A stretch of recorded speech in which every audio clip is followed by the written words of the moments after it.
அன்புள்ளம் கொண்ட அனைவருக்கும் அன்பார்ந்த வணக்கம். நாம் இந்த நிகழ்ச்சியில் மார்கழி மாத பலனைதான் பார்க்க போகின்றோம். முதலில் மார்கழி மாதத்திற்கான சிறப்பு அம்சங்கள் என்னவென்று பார்க்கலாம்.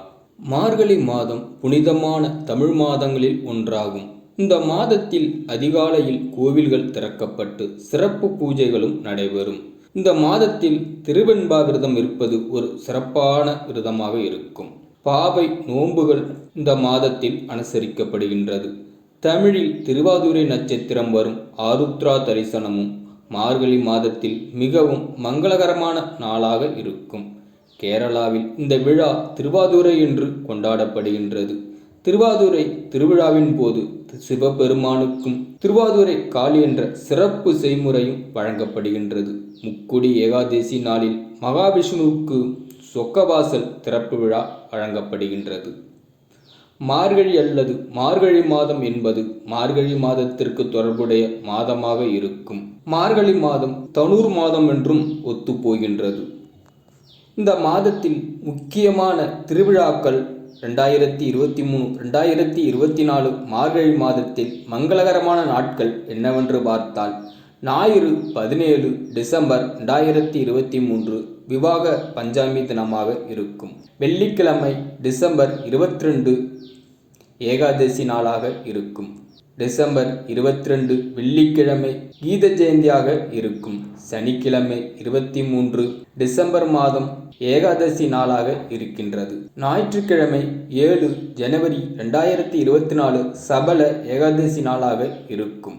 மார்கழி மாதத்தின் கிரக நிலையை ஆராய்ந்து பார்க்கும் பொழுது மார்கழி மாதத்தில் சூரியன் தனுசு ராசியில் சஞ்சரிக்கின்றார். மார்கழி 29ஆம் தேதி மகர ராசியில் இடம் மாறுகின்றது.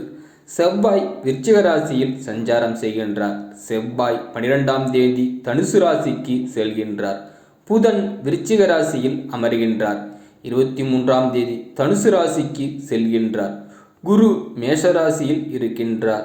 சுக்கிரன் துலாம் ராசியில் இருக்கின்றார். மார்கழி 10ஆம் தேதி சுக்கிரன் விருச்சிக ராசிக்கு மாறுகின்றார். சனி கும்பராசியில் அமர்கின்றார். ராகு மீன ராசியில் இருக்கின்றார். கேது கன்னி ராசியில் பயணம் செய்கின்றார். மார்கழி மாதத்தில் சூரியன் தனுசு ராசியில் பயணம் செய்வதால் இந்த மாதத்தை தனூர் மாதம் என்று அழைக்கப்படுகின்றது. இந்த மாதத்தில் குளிர்காலம் தொடங்கும் மாதமாக மார்கழி மாதம் நவக்கிரகங்களில் பயணத்தால் மேஷம் முதல் மீனம் வரை 12 ராசிகளில் பிறந்துள்ளவர்களுக்கு என்ன பலன் கிடைக்கப் போகிறது என்பதை நாம் இப்பொழுது பார்க்கலாம். அடுத்தவர்களுக்கு உதவி செய்வதன் மூலம் அனைத்து நற்பெயர்களையும் பெறும் ரிஷபராசி அன்பர்களுக்கு இந்த மார்கழி மாதம் எப்படிப்பட்ட பலன்களை வழங்குகின்றது என்பதை பார்க்கலாம். இந்த மாதத்தில் கிரக நிலையை ஆராய்ந்து பார்க்கும் பொழுது மாத தொடக்கத்தில் உங்கள் ராசிநாதன் சுக்கிரன் 6ஆம் இடத்தில் சஞ்சரிக்கின்றார். எனவே திட்டமிடாமல் செய்யும் காரியங்களில் கூட உங்களுக்கு வெற்றிகள் கிடைக்கும். திடீர் தனவரவு வந்து சேரும். தொழில் ஸ்தானத்தில் வரும் சனி பகவானால் தொழில் வளம் சிறப்பாக அமையப் போகின்றது. உத்தியோகத்தில் இருப்பவர்களுக்கு ஓய்வு பெற்ற பின் கூட பணி நீடிப்பு உண்டாகலாம். தொடர்ந்து மகர ராசியில் சஞ்சரித்து வந்த சனி பகவான் மார்கழி 4ஆம் தேதி கும்பராசிக்கு செல்கின்றார். பாக்கிய கணிதப்படி ரீதியாக நடைபெறும் இந்த சனி பெயர்ச்சியால் தொழில் அபிவிருத்தி உண்டாகும். இதுவரை உழைப்புக்கேற்ற பலன் கிடைக்கவில்லை என்று நீங்கள் வருத்தப்பட்டு இருந்திருப்பீர்கள். இப்பொழுது மிதமிஞ்சிய பொருளாதாரமும் ஏற்படும். உங்களின் உத்தியோகத்தில் உயர்வும் உயர் அதிகாரி போஸ்டிங்கும் கிடைக்கும். சம்பள உயர்வு தானாக வந்து சேரும். பெற்றோர் உடல்நலனிலும் மட்டும் சிறிது கவனம் செலுத்துங்கள். சனி பகவானின் வழிபாட்டின் மூலம் அனைத்து நற்பலன்களும் உங்களுக்கு இந்த காலகட்டத்தில் வரவழைத்து கொள்ள முடியும். மார்கழி 9ஆம் தேதி விருச்சிக ராசிக்கு சுக்கிரன் வருகின்றார். உங்கள் ராசிக்கு 6ஆம் இடத்திற்கு அதிபதியாக விளங்குபவர் சுக்கிரன். அவர் சப்தமஸ்தானத்தில் சஞ்சரிக்கும் பொழுது சகல துறைகளிலும் வெற்றிகள் கிடைக்கும்.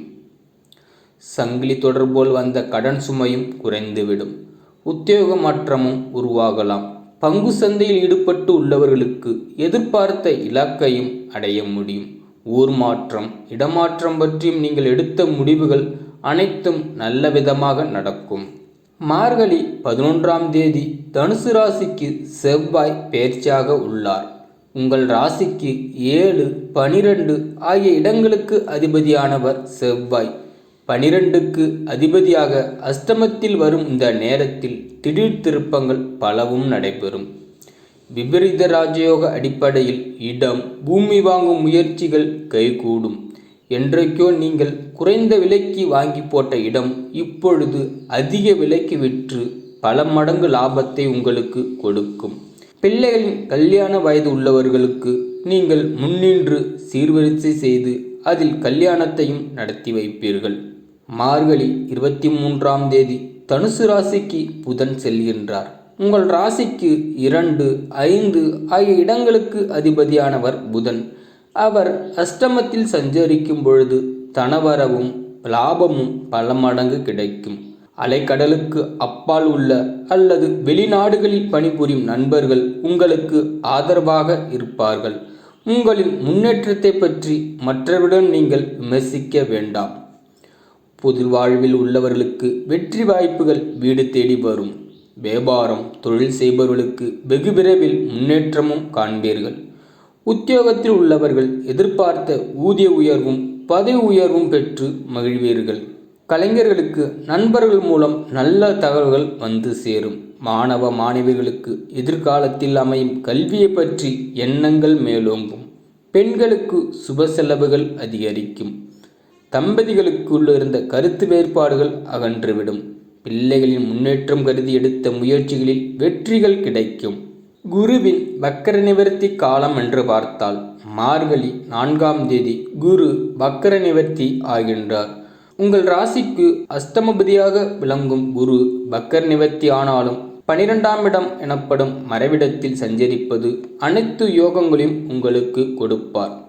கெட்டவன் கெட்டிடில் கிட்டிடும் ராஜயோகம் என்பதற்கேற்ப அற்புதமான பலன்கள் உங்களை தேடி வரப்போகின்றது. உடல் ஆரோக்கியம் நல்லதாக இருக்கும். கணவன் மனைவிக்குள் இருந்த நெருக்கமும் அதிகரிக்கும். நண்பர்கள் மூலம் நல்ல தகவல்கள் வந்து சேரும். அரசு வேலைக்கு முயற்சித்தவர்களுக்கு அது கைகூடவும் வாய்ப்பு வந்துள்ளது. குருவின் பார்வை 4, 6, 8 ஆகிய இடங்களை பார்க்கின்றார். எனவே கல்வி சம்பந்தமாக எடுத்த அனைத்து முயற்சிகளும் உங்களுக்கு கைகூடும். கடமையில் இருந்த தொய்வுகளை அகன்று ஓடிவிடும். இந்த மாதத்தில் உங்களுக்கு பண தேவையை பூர்த்தி செய்யும் நாட்கள் என்று பார்த்தால் டிசம்பர் 17, 18, 20, 21, 27, 28, 31, ஜனவரி 1, 12, 13. உங்களுக்கு மகிழ்ச்சி தரும் வண்ணம் என்று பார்த்தால் மஞ்சள் நிறம். இந்த மாதத்தில் நீங்கள் செய்ய வேண்டிய பரிகாரம் என்னவென்று பார்த்தால் இந்த மாதத்தில் நீங்கள் ஐயப்பன் வழிபாடு உங்களின் வாழ்வில் அமைதியை வரவழைக்கும். இந்த மாதத்தில் புதன்கிழமை தோறும் விஷ்ணுவையும் லட்சுமியையும் வழிபட்டால் அனைத்தும் உங்களுக்கு நன்மையாக நடக்கும். உங்கள் இல்லத்தில் இந்த மாதத்தில் அம்பிகை அம்மாளை வழிபட்டால் உங்களுக்கு இன்பம் உங்கள் வாழ்க்கையில் நிரந்தரமாக இருக்கும்.